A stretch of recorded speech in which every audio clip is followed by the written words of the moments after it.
Selam, bugün 2024. il 14 iyul tarixində keçirilən blok imtahan suallarının biri ilə tanış olacağıq. Deməli, burada sinüs 2 alfanı verib 5'te 1, kotangens kvadratı 3 pi bölü 4 üstəgəl alfanın qiymətini hesablayın deyir. Uşaqlar, birinci biz bizdən soruşulanı sadələşdirməliyik. Bilirik ki, kotangens kvadratı alfa bərabərdir 1 üstə gəlsin kosinus 2 alfa bölünsün 1 çıxılsın kosinus 2 alfa düz ilə hesablanır.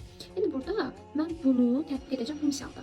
Alınacaq ki 1 üstə gəl. Deməli kotangensin yerinə yazacağım kosinus 2 alfa. Kotangens alfanı mən 2'ye vuracağım. O da kotangens alfa bucağın qiyməti 3 pi bölü 4 üstə gəl alfanı. Bunu da 2'ye vuranda olacaq ki 3 pi bölü 4 2'ye vuranda qalır 3 pi bölü 2 üstə gəlsin 2 alfa. Bölünsün 1 çıxılsın kosinus. Elə ki uşaqlar bu bucağı 2'ye vurdum. 2 alfayı daxil düzdürdü. Alfa 2 alfa olduğu için ben burada alfamı 2'ye vurdum. Burada da olacaq 3 pi bölü 2 üstə gəl 2 alfa. Bu da belə. Bucaqlarını yazdım.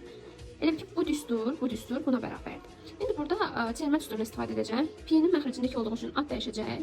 1 və burada 3 pi bölü 2 270 dərəcədir. Üzərinə bir alfa gəldikdə yaxud 2 alfa gəldikdə 4-cü rübə üçün kosinus 4 müsbətdir. Deməli, pi'nin məxrəcindəki olduğu üçün ad dəyişdi oldu sinus və müsbət olacaq. Üstə gəlsin sinus 2 alfa. Sinus 2 alfanı yazdım. Həmçinin məxrəc içində eynən 3 pi bölü 2 alfa bu 2 də 4-cü rübdədir. Kosinus 4-də müsbət qiymət alır. Pi'nin məxrəcindəki olduğu üçün ad dəyişəcək. Olacaq ki 1 çıxılsın sinus 2 alfa. Və salam pi'nin məxrəcinə görə ad dəyişir. 2 alfalar olduğu kimi qalır. Sinüs 2 alfa mənə vermişdi mi? Vermişdi. 5'te 1 vermişdi. Oldu 1 üstə gəlsin 5'te 1 çıxılsın 5'te 1. Elə bir ki 2 alfalar verib götürdüm yerinə qoydum 5'te 1 vermişdi. Sürətdə 1'in yerinə 5'te 5 yazsam, toplasam 5'te 6 eləyəcək. Məxrəcdə 5'te 5 yazsam 5'te 4 eləyəcək. Kəsiri kəsir bölmək üçün birinci kəsir olduğu kimi qalır, ikinci tərsinə çevirib vururam. 5'te 6'nı bölürəm 5'te 4'ə, onu da tərsinə çevirib vuranda belə olacaq. 5'te 4 tərs 4'te 5 eləyir. İxtisar gedir, 6 ilə 4 ixtisar gedir. Hər ikisi 2'ye bölünür, burada 2 qalır, burada 3 qalır və salam. Cavab elədi 2'də 3.